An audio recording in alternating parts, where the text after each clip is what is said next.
바울이 혼자 사역하지 않고 고린도 교회를 개척하고 그리고는 다른 지역의 선교를 진행하기 위해서 특별히 에베소 지역에 신경을 많이 썼죠. 지금 고린도 교회는 오늘 본문의 초입에 말씀한 것처럼 아볼로가 헌신을 하고 있습니다. 그런데 에베소 지역에 가서 복음을 증거하고 사역을 진행하다 보니까 특이점 하나를 발견했습니다. 하나님을 믿긴 믿는데 예수가 어떤 분이시고 성령이 어떤 분이신지를 모르더라는 겁니다. 세례 요한을 통해서 광야의 외침의 그 말씀을 받기는 받았는데, 여러분, 세례 요한이 자리를 잡고 신앙의 선교의 둥지를 틀고 자리 잡았던 것이 요단강이 흐르고 있는 바로 그 주위에 길목에 서가지고 약대 털옷을 입고 메뚜기와 석청을 먹고 자연식을 했어요. 순수 자연식을 먹으면서 하나님 앞에 겸비하여 기도하고 은혜를 체험하고 길목을 지키니까 오고 가는 순례자들이 세례 요한 모르는 사람이었죠. 여러분, 아주 지혜로운 복음 증거의 수단이라고 할 수 있습니다. 길목을 지켰어요. 사람들이 오고 가는 길목을 지켰어요. 그래서 그들에게 선포한 것이 회개하라, 천국이 가까웠노라. 오늘 여러분들이 회개하지 않으면 하나님의 심판이 임하게 되는데, 지금 회개하지 않으면 더 이상 기회는 없다고 회개의 복음을 증거한 거죠. 사람들이 세례 요한의 외치는 외침을 받고는 뜨끔했습니다. 왜 뜨끔했어요? 자신의 죄가 드러나. 말씀을 선포하는데, 오실 메시아 그리스도에 대해서 말씀을 선포하는데, 예수 그리스도 메시아께서 곧 오시니 준비하라고 그냥 준비해서는 안 되고, 우리 안에 있는 추하고 더러운 죄악, 쓴뿌리와 같은 것을 다 씻어내고 긁어내고 태우고, 그래서 정결한 심정을 가지고 이제 오실, 바로 그 오실 그리스도를 영접하기 위해서 준비하라고 하니까 순례자들이요, 오고 가는 길목에서 세례 요한을 통해서 하나님의 말씀을 받고 다시 한번 자기 자신들을 돌아보게 되었죠. 우리가 오순절날 마가의 다락방에 성령 충만한 은혜가 임하니까 각 지역에서 온 순례자들이요, 그 무수한 제자들이 함께 주님의 은혜를 받고 그 방언의 역사를 통해서 하나님의 말씀을 자기 나라 방언으로 알아들었다고 했습니다. 신기한 거죠. 기도하다 보니까 입이 열렸는데, 혀가 구부러지고 세상에 알아들 수 없는 희한한 말들이 선포되는데, 그런데 나중에 보니까 여러 각 지역에서 순례자들이 왔기 때문에, 아니 웬일이야, 저가 우리 방언을 하네, 우리 방언을 하네, 우리 지역 방언을 하잖아. 여러분, 그래서 이 방언이라고 하는 것은, 오순절날 마가의 다락방의 방언이라고 하는 것은 흩어져 있는 순례자들에게 생명의 복음을 그 지방 방언으로 선포하기 위해서 하나님께서 강력한 성령의 권능으로 입을 열어서 증거하게 한 거죠. 깜짝 놀랐어요. 15, 16개 방언으로 선포하는데 입이 열리니까 기도하다가 방언이 나오는데, 그냥 횡설수설하는 것이 아니라 생명의 복음이 담긴 예수가 그리스도라는 사실이 선포되고, 사람들이 자기 나라 방언으로 복음을 받아들였다, 이겁니다. 여러분, 우리가 외국에 가서 복음을 전하다 보면 통역사들을 세웁니다. 이 통역사가 아주 중요해요. 먼저 듣고 들은 바를 또 전달해야 되기 때문에 아주 중요합니다.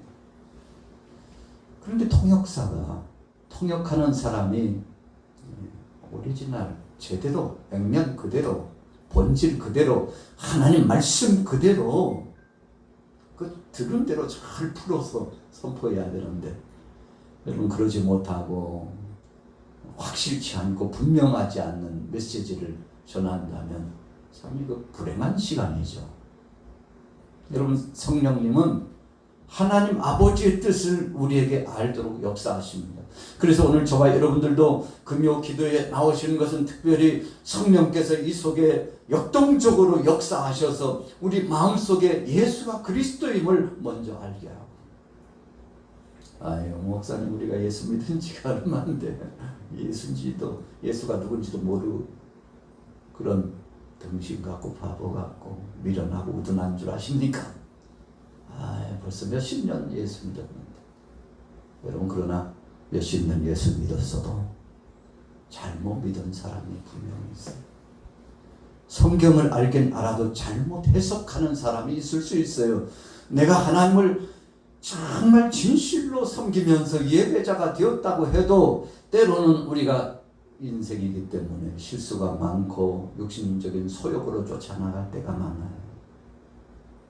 여러분 그래서 우리는 늘 새로워져야 되는 거 아니겠습니까? 그래서 잘못된 것이 있다면 바로 잡아주는 것이 성령의 역사예요. 어떻게 성령께서 역사하십니까? 신앙의 양심을 통해서 채찍질해요. 야, 그러면 안 되잖아. 이건 하나님 말씀에 비춰보니까 절대 그렇게 하면 안 되는데 왜 그러는 거야 하고 바르게 가르쳐줘요.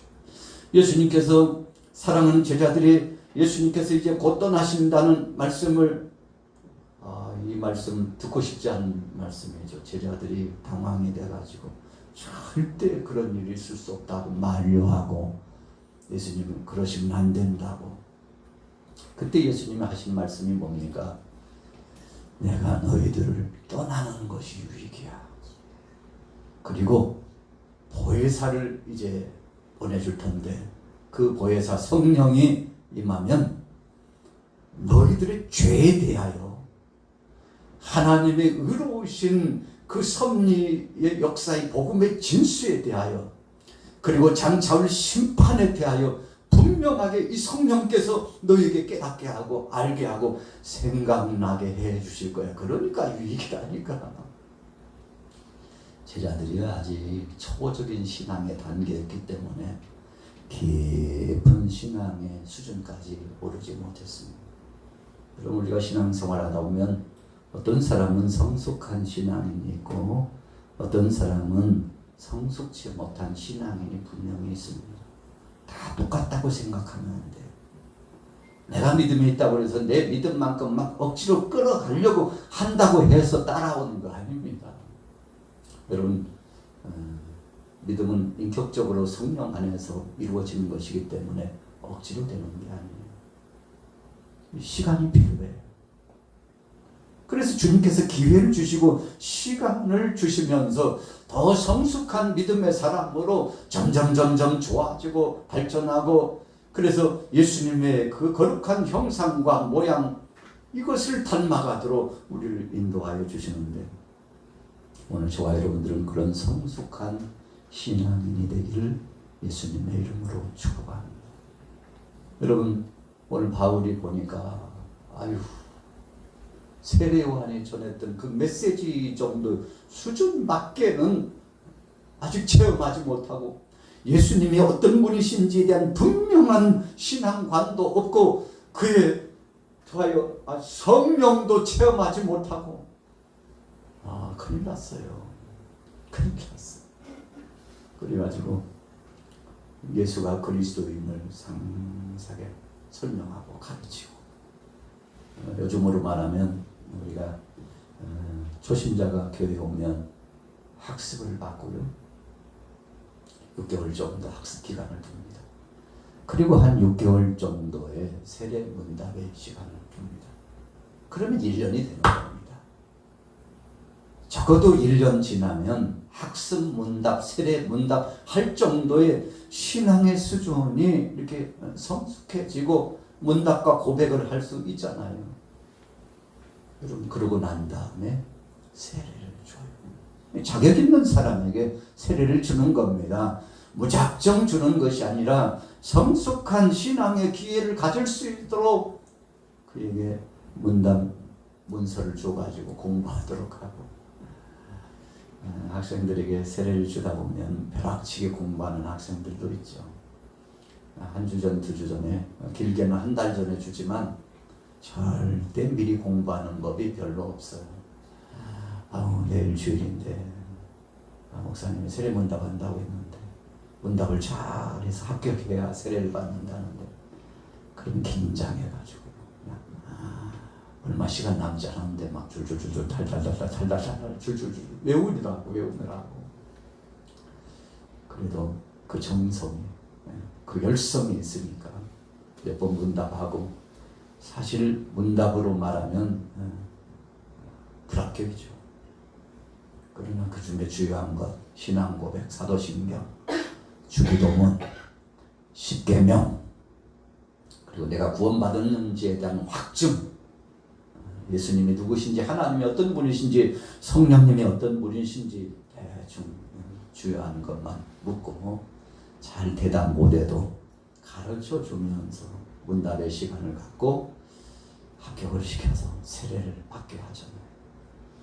여러분, 오늘 바울이 아직 철답선이 없는 이 초보적인 신앙을 가진 사람들 다시 가르친 겁니다. 다 양육한 겁니다. 그리고 그들이 믿음으로 예수가 그리스도임을 고백하게 되니까 비로소 그들에게 세례를 주는데, 세례 준 걸로만 끝나지 않고 세례를 받은 그들에게 하나님께서 강력한 성령의 역사로 함께 하신 것을 믿습니다. 할렐루야. 여러분, 이게 바로 순찬입니다. 자, 오늘 본문의 말씀은 진짜 중요한 말씀입니다. 세례 요한에게 세례를 받았어요. 그냥 세례를 줬겠습니까?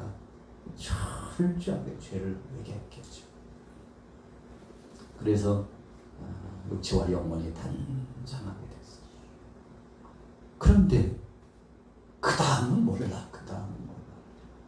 여러분, 유대 땅 예루살렘에 예수님께서 오셔가지고 십자가에 못 박혀 죽으시고, 그 소문이요 허다하게 퍼졌죠.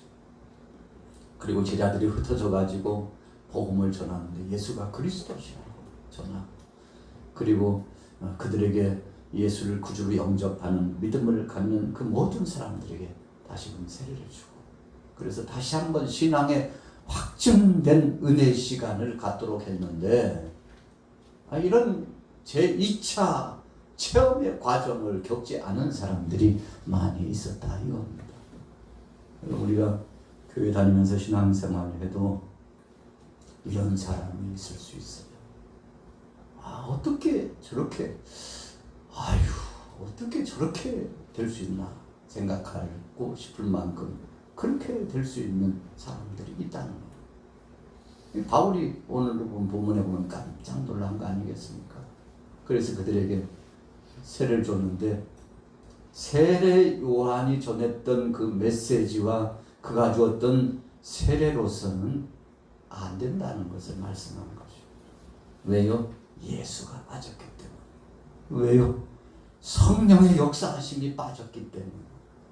여러분, 그래서 오늘 저와 여러분들도 예수 그리스도 안에서 예수님을 구주로 영접하고 그분의 그 은혜가 감격스러워서 세상의 어떤 것과도 바꿀 수 없는 큰 은혜, 1만 달란트 은혜를 받았다고 고백하는 이 신앙의 간증, 이 믿음의 확증이 우리 속에 확고부동하게 있지 않으면, 여러분, 가룟 유다처럼 예수님을 은30에 팔 수 있습니다. 베드로처럼 다불기 전에 예수님 3번 부인할 수 있다는 것입니다. 왜요? 아직 이 속에 뜨거운 열정과 그분의 사랑, 그분이 내게 베풀어 주신 그 은혜가 얼마나 감사한지, 세상의 그 어떤 것과도 바꿀 수 없는 그 크신 은혜가 내 속에 임했다는 사실을 알기 때문에, 여러분, 그래서 그때부터요, 신앙인이 자유로움이 이 속에 영으로 임합니다. 이 성령의 역사를 통해서 자유로움이 임하면 누가 뭐라고 하지 않아도 예배자가 돼요. 누가 뭐라고 하지 않아도 봉사자가 되어 누가 뭐라고 하지 않아도 주님 앞에 영광을 돌리면서 헌신하고 오직 주님 영광, 첫째도 주님 영광, 둘째도 주님 영광, 셋째도 주님 영광. 오늘 새벽기도 말씀을 전했습니다만 이사야 43장 7절과 21절에 보면 왜 하나님이 우리를 부르셨는지, 우리를 왜 이 땅에 부르셔서 택한 자로 이끌어 주셨는지 그 목적이 나오는데, 7절에 보면 하나님 앞에 영광을 올려드리기 위해서, 21절에 보면 하나님을 찬양하도록 하기 위해서 불렀다고 그러지 않습니까? 여러분, 그래서 성령의 능력과 권능을 체험하면 그때부터 생각이 달라지고 말이 달라지고 삶이 달라지는데, 오늘 본문에 보세요. 5절 6절 다시 한번 읽어볼게요. 19장 5절 6절 시작. 그들이 듣고 주 예수의 이름으로 세례를 받으니 바울이 그들에게 안수하며 성령이 그들에게 임하심으로 방언도 하고 예언도 하니 모두 12사람쯤 되니라. 모두 12사람쯤 되니라. 좀 상징적인 의미가 있잖아요. 예수님께서 12제자를 부르셔가지고 나중에는 유다는 가서는 안 될 곳으로 가가지고 자신의 직분을 박탈당하고 결국은 참 그 귀한 생명을 갖다가 하나님 앞에서 해서는 안 될 길로 가버린 그런 지뢰가 되지 않았습니까? 그래서 마띠아를 다시 뽑아요. 성령 충만한 은혜와 능력과 권능의 역사하심이 다시 한번 교회를 새롭게 하기 위해서 12제자의 반열을 온전케 했죠. 오늘 본문에도 보면 바울이 예수 이름으로 세례를 주고 나니까 성령이 충만히 임했는데 성령 받은 사람이 쭉 보니까 한 12쯤 되리라 그랬어요. 참 기분 좋은 일이죠. 왜요? 이제 진짜 믿음의 제자가 탄생한 거기 때문에, 예수님이 나의 구주시오, 그분이 내 죽을 수밖에 없는 내 영혼과 육체의 문제를 담당하시고 전부 일체 자기 자신을 내어주셨다는 사실을 고백하면 감사하게 되니까 여러분 에베소 지역에 놀라운 부흥의 역사와 변화의 역사가 찾아온 거죠. 여러분, 사람이 많고 적은 것보다는 많은 게 낫죠. 그러나 수가 적어도 우리가 성경에 보면 한 사람이 천을 당한다고 했어요.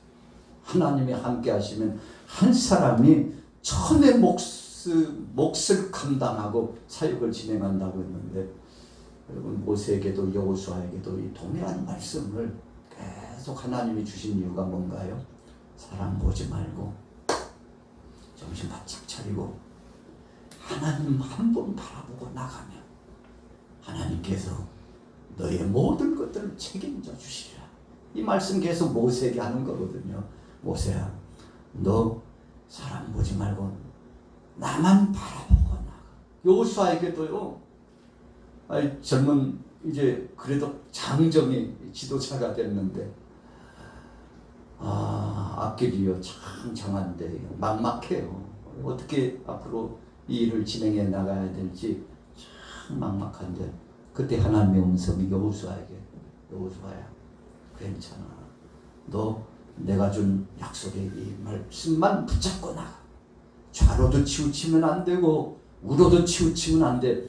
말씀 밖에 나가면 안 돼. 오직 예수 그리스도. 여러분, 그래서 택한 백성들이 약속의 땅 가나안 땅으로 들어갈 때 모세가 데리고 들어가지 않고 여호수아가 데리고 들어가잖아요. 여호수아라는 이름 뜻이 예수라는 이름 뜻하고 상통하기 때문에 하나님의 섭리적인 관점의 역사가 거기에서 발동한 거 아니겠습니까? 그래서 여호수아가 부족하지만 하나님 말씀에 붙잡혀서 나가니까 여러분 전무후무할 만한 엄청난 사역을 또 그가 진행하게 되지 않습니까? 오늘 저녁에 나오신 여러분들, 오늘 주제가 너희가 성령을 받았느냐 이렇게 물으십니다. 여러분, 성령의 역사 가운데 정말 진짜 제자, 진짜 성도, 진짜 하나님의 백성들. 오늘 여러분들이 믿음 안에서 정말 부르짖으며 절규하듯이 소원을 품고 나가면 하나님께서 여러분들을 통해서 역사하시는데, 여러분 하나님께서 12제자와 70인 제자를 통해서 예수님 계실 당시에 신학의 시대에 역사하신 거죠.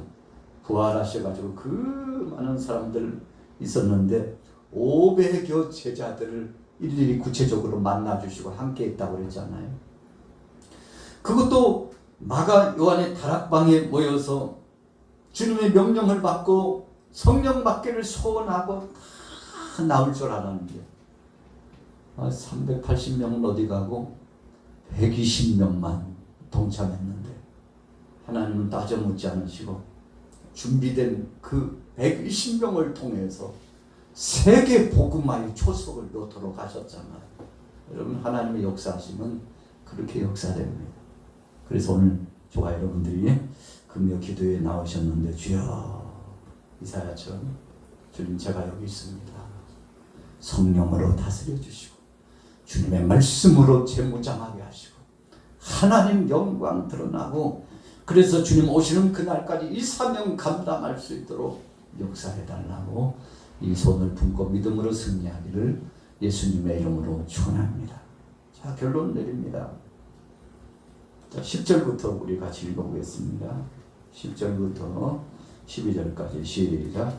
2해 동안 이같이 하니 아시아에 사는 자는 유대인이나 헬라인이나 다 주의 말씀을 듣더라. 하나님이 바울의 손으로 놀라운 능력을 행하게 하시니 심지어 사람들이 바울의 몸에서 손수건이나 앞치마를 가져다가 병든 사람에게 얹으면 그 병이 떠나고 악귀도 나가더라. 아멘. 여러분 바울이 어떤 사람입니까? 참 예수 믿는 사람들을 마치 시샘하듯이 괴롭혔던 자가 바울이잖아요. 그런데 다메섹 도상에서 예수님 만나고 나서 사람이 이렇게 바뀌었어요. 성령도 모르고 예수도 몰랐던 자가 예수 그리스도 안에서 사랑의 주님을 구주로 영접하고 그 다음에 성령 충만히 받아가지고 변화를 체험했는데, 여러분 한평생 동안 복음 증거하기 위해서 헌신하다가 주님 앞에 부름받았잖아요. 그래서 주님이 이 바울을 쓰신 겁니다. 바나바라는 동역자와 함께 붙여주신 겁니다. 마가 동역자도 붙여주신 거예요. 누가 동역자도 붙여주신 거예요. 여러분 오늘 저와 여러분들도 단신에서 목회하지 않고 사역하지 않고 이렇게 앞뒤로 좌우로 이렇게 동역자들이 함께 하고 있다는 것은 너무 행복한 겁니다. 그래서 외롭지 않는 거예요. 힘이 되는 겁니다. 위로가 되는 겁니다. 여러분 오늘 본문에도 보면 에베소 지역에 가가지고 집중적으로 말씀을 전하고 하나님의 영광을 드러내는데 그 무수한 사람들이 몰려와가지고 예수님을 구주로 영접하고 세례를 받게 되고, 그래서 에베소 교회가 새롭게 태동이 되고 하나님의 은혜가 만천하에 선포되는 전초기지가 됐는데, 여러분 처음 시작은 몇 되지 않았어요.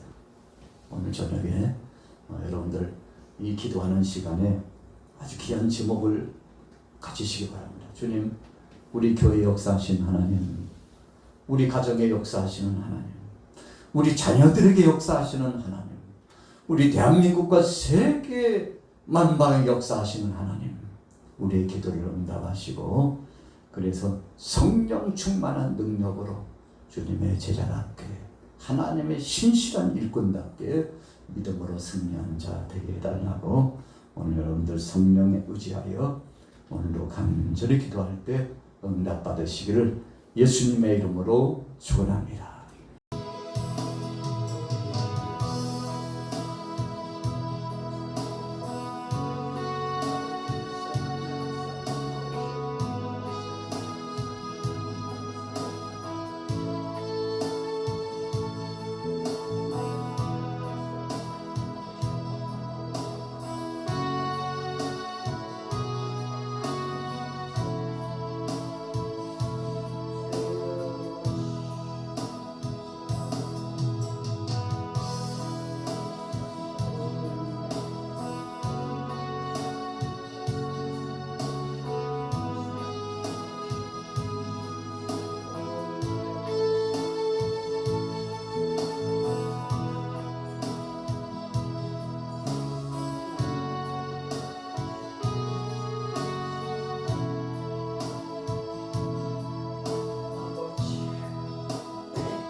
주여.